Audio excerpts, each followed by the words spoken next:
Hello दोस्तों, मैं रमन शुक्ला। स्वागत है आपका रमन क्लासेस में। आज हम बात करेंगे Allahabad university PG entrance exam MA Hindi के बारे में। जी हाँ, हमने बहुत सारे इलाहाबाद यूनिवर्सिटी पीजी एंट्रेंस के सब्जेक्ट से रिलेटेड वीडियो बना चुका हूँ, चाहे वो एमए हिस्ट्री हो, एमए इंग्लिश हो, एमए पॉलिटिकल साइंस हो। आज हम एमए हिंदी के ऊपर बात करेंगे और क्वेश्चन पैटर्न, निगेटिव मार्किंग और कैसे क्वेश्चंस आते हैं, सिलेबस क्या है, इस सब के ऊपर डिस्कशन करेंगे। देखिए स्टूडेंट्स, जो आपका एमए हिंदी है, ये क्वेश्चन इसके आते हैं 100। 2 सेक्शन रहते हैं, 2 section, section A and section B. Section A general awareness रहता है, जीके रहता है, हिंदी, इसी में रीजनिंग सब कुछ। और सेक्शन बी सब्जेक्ट वाइज रहता है, सब्जेक्ट वाइज।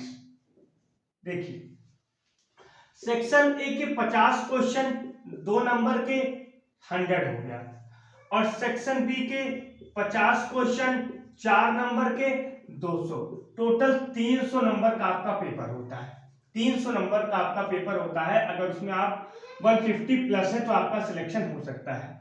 मेन कैंपस में सीट्स कितनी रहती हैं? तो मेन कैंपस में 385 सीट्स हैं। कितनी सीट्स हैं टोटल? 385 सीट्स हैं स्टूडेंट्स।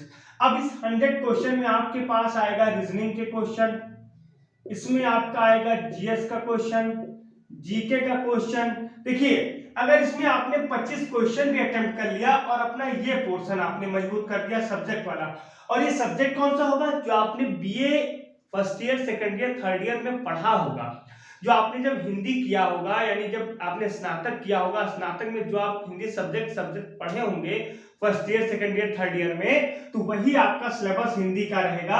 और वही सिलेबस अगर आपने अच्छे से तैयार कर लिया तो ये पोर्शन आपका अच्छे से तैयार हो जाएगा। अब रही बात सीट्स की, सीट्स 385 सीट्स हैं और कोई भी निगेटिव मार्किंग नहीं है, कोई भी निगेटिव मार्किंग नहीं है क्लास, ये बात ध्यान रखना आप।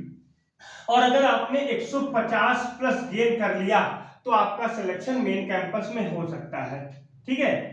एक बात और, काफी ज्यादा बच्चे परेशान रहते हैं कि जो एमए हिंदी होता है, इसमें क्या मतलब कैटेगरी वाइज रिजर्वेशन मिलता है? जी हाँ, बिल्कुल। इसमें आपकी सीटें रिजर्व रहती हैं ओबीसी के लिए, एससी के लिए, एसटी के लिए, ईडब्ल्यूएस के लिए और पीएच कोटा के लिए।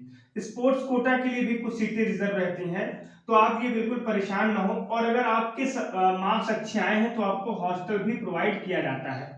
तो एक बार हम फिर से सारी चीजें रिपीट कर लेते हैं। देखिए, एमए हिंदी में आपके 2 पोर्शन में सवाल आते हैं। पहला ए में general awareness, GK, current affair, Hindi, reasoning, English, इस टाइप के क्वेश्चन आते हैं। एक 50 क्वेश्चन 2 नंबर के, टोटल हो गया 100 मार्क्स।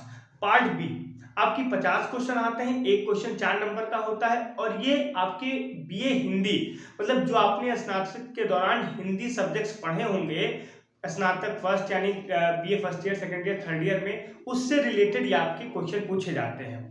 आपका कोई निगेटिव मार्किंग नहीं होता है, हॉस्टल प्रोवाइड होता है। आपके रिजर्वेशन के लिए जो सीट्स आपको प्रोवाइड की जाती हैं, उसमें आपकी सीट्स रिजर्व होती हैं, चाहे ओबीसी हो, एससी हो, एसटी हो या ईडब्ल्यूएस हो। स्टूडेंट्स, प्रयास करता हूं कि मैंने आप लोगों को सारी जानकारी सटीक दी होगी, आपको समझ में आया होगा। तो अगर आपको ये वीडियो अच्छा लगे तो बने रहे रमन क्लासेस के साथ और हमारे चैनल को जरूर सब्सक्राइब करें। धन्यवाद।